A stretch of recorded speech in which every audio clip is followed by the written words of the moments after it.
خیبر ہے، جو فاتح خندق ہے، احد ہے، سب کچھ ہے، لیکن وہ اپنی اس قوت میں، اپنی اس طاقت میں، اپنے اس وجود میں، اپنے علم میں، اپنے ذوالفقار میں، سب کچھ جو علی کی صفات ہیں، ان تمام صفات میں، اور اس سے پہلے اپنا وجود ہے، اپنے وجود میں وہ اللہ کا محتاج ہے۔ اللہ جب چاہے اس کا وجود لے لے، اللہ جب چاہے یہ طاقت اس سے سلب کر لے۔ اگر یہ عقیدہ توحید ہمارا ہے تو ہم پکے موحد ہیں، پھر ہمارا عقیدہ توحید ٹھیک ہے۔ اور اب اس کے ساتھ یہ بھی عقیدہ ہونا چاہیے کہ اللہ رب العزت جو ہے اس جیسا کوئی نہیں ہے۔ لیسا کمثلہ شیء، قرآن مجید کہہ رہا ہے سورہ شورى آیت نمبر 11، لیسا کمثلہ شیء وہو السمیع البصیر، اللہ جیسی کوئی چیز ہی نہیں ہے، کوئی اس جیسا نہیں ہے، یعنی نہ ہے نہ ہو سکتا ہے۔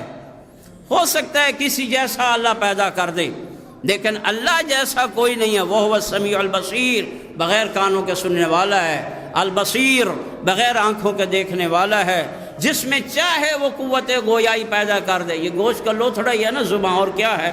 اللہ اس میں قوت گویائی پیدا کر رہا ہے، اور یہی اللہ رب العزت بروز محشر میرے ہاتھوں کو بولنے کی قوت عطا فرما دے گا، اور میں اس وقت کہوں گا آپ بول رہے ہو۔ اس وقت یہ ہاتھ کہیں گے کہ کل دنیا میں ہم تیرے ماتحت تھے، آج اللہ نے ہمیں قوت گویائی عطا کر دی ہے، آج ہم باتیں کر رہے ہیں، بتا رہے ہیں۔ تو اللہ ایسا ہے جس کے سوا کوئی نہیں۔ قل هو اللہ احد، کہہ دو اے محمد لوگوں کو کہ اللہ یکتا ہے، ایک نہیں، اللہ یکتا ہے، یونیک ہے، اس جیسا کوئی نہیں ہے۔ وَهُوَ الْوَاحِدُ الْقَهَّارُ، اللہ ایسا واحد ہے جو غالب ہے، کبھی بھی اس کو چکمہ کوئی نہیں دے سکتا، کبھی بھی اس کو مغلوب کوئی نہیں کر سکتا۔ اگر یہ توحید ذاتی جسے کہتے ہیں، اللہ کی ذات جو ہے اس میں ہمارا عقیدہ توحید اس طرح ہے، پھر ہم کہہ سکتے ہیں لا الہ الا اللہ۔ اگر ہم نے تشبیہیں دینا شروع کر دی کہ میرا فلاں مولا بھی اللہ کی طرح ہے، میرا فلاں آقا بھی اللہ کی طرح ہے، میرا فلاں نبی بھی اللہ کی طرح ہے، میرا فلاں بھی دکھنے میں فلاں کی طرح دکھتا ہے، نعوذ باللہ نعوذ باللہ، پھر یہ عقیدہ توحید نہیں ہے۔ پھر ہم میں اور ان لوگوں میں شاید بہت ہی تھوڑا فرق ہو، بلکہ ہم ان سے بھی کہیں آگے نکل چکے ہوں گے جو جناب عزیر کو اللہ کا بیٹا مانتے ہیں۔ دوسری بات، توحید جب ہم کہتے ہیں اللہ واحد و یکتا ہے، یعنی کیا مطلب؟ یعنی اللہ اپنے افعال میں، اللہ اپنے کاموں میں یکتا ہے، کوئی اس کے کام میں شریک نہیں ہے، نہ وہ کسی سے پوچھتا ہے، نہ وہ کسی سے مشورے لیتا ہے، نہ اس کو کسی کی میٹنگ کال کرنے کی ضرورت ہے، نہ اس کی کچن کیبنٹ ہے، کچھ بھی نہیں ہے کہ اللہ رب العزت آئے اور لوگوں سے آ کے مشورہ کرے، نبیوں سے مشورہ کرے، علی سے مشورہ کرے، کوئی مشورہ نہیں ہے۔ اللہ اپنے افعال میں، اپنے کاموں میں، کائنات کے چلان میں یکتا ہے، فاعل ہے، وہی فاعل حقیقی ہے، کوئی اس کا ہمسر اور اس کو کوئی مددگار بھی نہیں ہے۔ اور یہ قرآن مجید میں نہیں کہہ رہا، قرآن مجید کو جا کر مطالعہ کیجئے، قرآن کو فالو کیجئے۔ اگر ہم لوگ یقین کیجئے قرآن مجید کو پڑھتے سمجھتے، ہمارے عقیدے خراب نہ ہوتے، ہم بدعمل نہ ہوتے، اس لیے کہ ہم نے قرآن کو چھوڑ کے مجھ جیسے جاہل لوگوں کے پیچھے ہم پڑ گئے ہیں جنہوں قرآن کو صحیح طریقے سمجھے نہیں۔ قرآن کہہ رہا ہے کہ اللہ فاعل حقیقی ہے، اللہ ہی اس کائنات میں سب کچھ پیدا کرنے والا ہے۔ سورہ الزمر آیت نمبر 62 اللہ فرماتا ہے اللہ خالق کل شیء، اللہ ہر شے کا خالق ہے۔ اب ہر شے میں تو ہر شے آتی ہے نا، اس میں تو مولا متقیان بھی آ جاتے ہیں، اس میں رسول اکرم بھی آ جاتے ہیں، اس میں بھی آ جاتا ہوں، اس میں درخت بھی آ جاتے ہیں، اس میں ساری آسمان ہے، زمین ہے، کہکشائیں ہیں، سورج ہے، چاند ہے، سب کچھ اس میں آ جاتا ہے۔ خالق کل شے، ہر چیز کا خالق اللہ ہے۔ قرآن مجید کا خالق بھی اللہ ہے، اللہ نے جو علم عطا فرمایا وہ بھی اللہ نے عطا فرمایا۔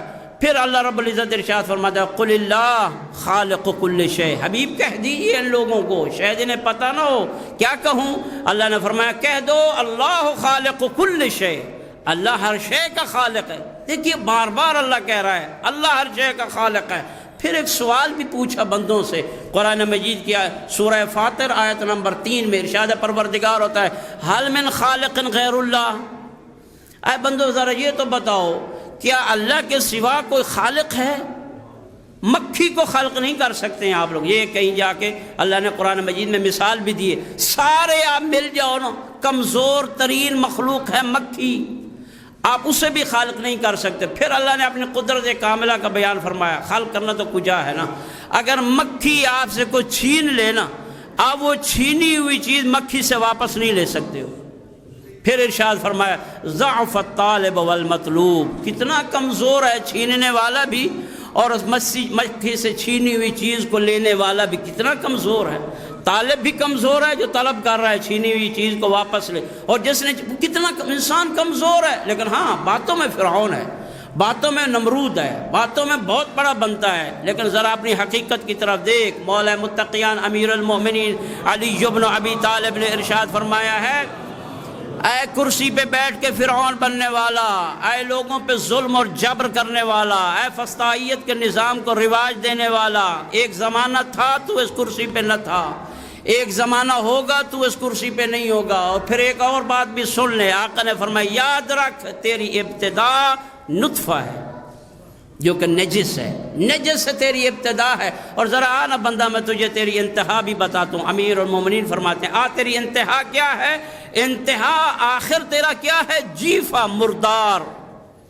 اور پھر یاد رکھ اس مردار کی کیا ویلیو ہے؟ جو کتوں کی غذا ہوتی ہے۔